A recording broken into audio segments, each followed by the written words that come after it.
When it comes to Double Fine Productions, you'll probably think of the critically acclaimed Psychonauts 2. Well, this video is not about Psychonauts. It's about an older Double Fine game. A game they released on the Xbox 360 that was a hybrid of two genres. I know what you're thinking. Brutal Legend, with Jack Black and its strategy-inspired gameplay. Well, sadly no. No, this game was actually a little less known arcade game created by Double Fine that launched on the Xbox Arcade in 2011, and it's also available on PC. It is Iron Brigade. So first off, I honestly wouldn't be surprised if you haven't heard of Iron Brigade, because not until its recent addition to Game Pass have I even heard of it. I have heard of Double Fine's reputation, especially with its recent launches of Psychonauts 2 and the high praise that game received. So knowing of the studio and seeing that it launched as an Xbox Arcade, I was actually immediately curious. Now, add in the fact that I've recently reviewed Iron Harvest. By the way, the link for that review should be up on your screen now. I was immediately interested in some more alternative history World War I inspired by mech combat. Now, also add in the fact that the game allowed me to actually get into the combat, it was definitely worth at least a play. So now that the game is available on Game Pass and Steam, let's strap ourselves in and see if a decade-old arcade game can still hold up today. So what is Iron Brigade? Iron Brigade is set in alternative history post-World War I. The story starts off after a mysterious audio broadcast started to be heard across the world. This broadcast caused those who listened to it to die. However, for Frank and Vladimir, it gave them super intelligence. Both these main characters used their newly found intelligence differently. Firstly, you have Frank, who had lost his legs, so he used his new super smarts to create advanced mobile mech suits called Mobile Trench. This drastically increased military technology, but even with these advancements, the game still keeps to its post-World War I aesthetic. So in this game, Frank plays the role as the main mission giver and mentor to the player. So while you have Frank, who gives you your missions, you also have Vladimir, other person who gains super intelligence. So with his new super intelligence, he eventually created an army of what looked like sci-fi robotic creatures called tubes. His goal was world domination, so Vladimir plays the role of the game's main antagonist, who you are trying to stop. So this makes up the main story of the game, so Frank will send you on various missions to stop Vladimir's plans for world domination. So being an arcade game, it has a story that you can beat in around 6 to 10 hours. And honestly, I found this to be around the perfect amount of time to keep the story engaging.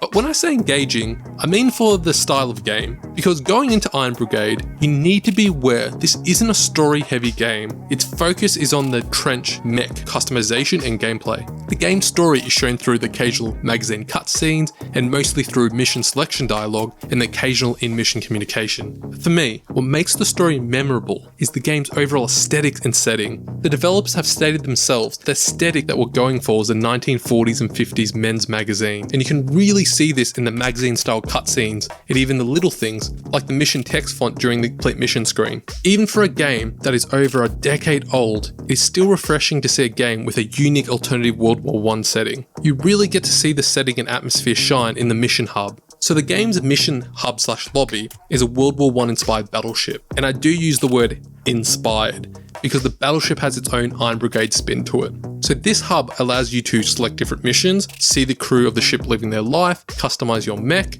and as a nice little touch, you can even walk around and see the mech / trench of your teammates. So when it comes to the graphics, the maps and graphics hold up for an older game. The setting and the overall design help keep the game world enjoyable. I do wish there was more variety on the overall map design and graphics, however, they do make some effort in map design by adding in some variety to the scenery. The maps are based on a war-torn version of Europe, the deserts and pyramids of Africa, and the bright blue waters and tropics of the Pacific. Overall, the game does an amazing job of creating a very unique setting that you just want to keep playing and learning more of. The gameplay is where Iron Brigade shines. When it comes to gameplay, you can summarize the game into two statements. So the first is, Iron Brigade is a third-person shooter / tower defense hybrid. And because of the tower defense aspects of the game, it is a horde defense game where you generally will be defending an objective. So this means you'll control your trench and deploy different towers / turrets called emplacements around the map. So your emplacements / turrets fall into different categories. These are light turrets, support turrets, and the heavy turrets. And just to name a few of these, there's the machine gun turret, the sniper turret, and even repair turrets. Now, to deploy these turrets in the game, you get a currency for clearing mobs, and with that currency, you can place more turrets or actually upgrade the ones you've already deployed. So, even though the game is first and foremost a tower defense game, it also does have the occasional boss battle. So overall there is around 15 missions with 3 boss fights. The gameplay loop is very similar to lobby-based RPGs, where you start off in your lobby, you'll see Frank to pick up a mission, you'll go over to the radio communication to search for other players to play or to just play solo. Then you'll go over to your trench, where you can equip or buy new gear that you earned in your last match. From that screen, you can also make sure you have the correct weapons and turrets for the enemy types.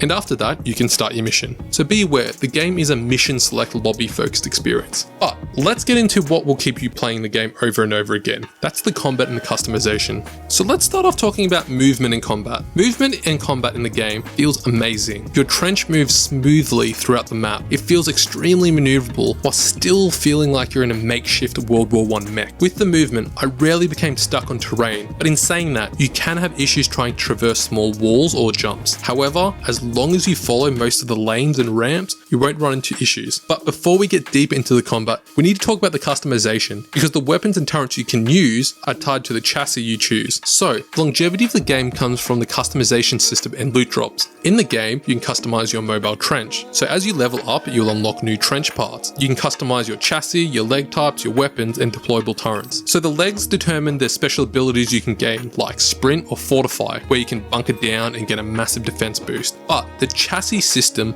plays a major part in determining your playstyle. So each chassis has a number of left and right weapon slots and allowable turret slots as well. So the maximum number of weapon slots is 3 weapon slots on your left side and 3 weapon slots on your right side. So depending on the chassis you choose will determine your weapon layout. So some chassis may only allow you to deploy 2 types of turrets, but they may have all 6 weapon slots available, while another may allow you to deploy 4 different types of turrets, however only have 1 side or 3 weapon slots. So when it comes to the weapons, the game has machine guns, broadcast, shotguns, snipers, grenade launchers, and artillery. So while a machine gun may only take up 1 weapon slot, a sniper or an artillery may take up 3 slots on one side. You will need to constantly figure out the map and enemy type and create your build around that. The game has a range of different enemies like flying units, snipers, and even units that attack you instead of the objective. While playing, you'll constantly need to adapt to the enemy types and plan accordingly. After you figure out the right weapons for the mission, the combat feels amazing as you're lobbying artillery shells at enemies, you're sniping enemies from afar, or just blasting enemies with machine guns. It's such a little detail, but you can actually zoom into your trench as you're shooting your weapons. But check out combat for yourself.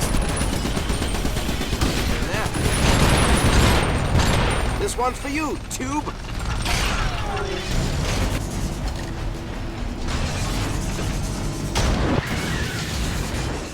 Honestly, it didn't ever get old to try different builds and turrets and to play maps over and over again with a different build. But after you finish the campaign, you don't have a lot of reasons to continue playing other than trying different weapons and turrets.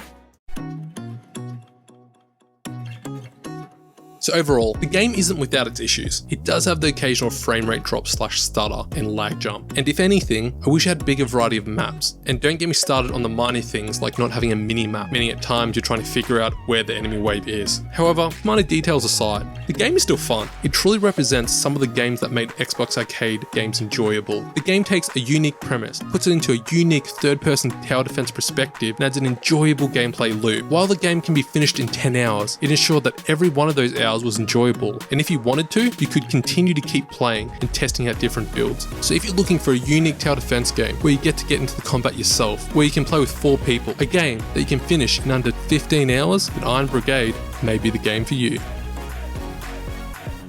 Thank you for listening, and please subscribe.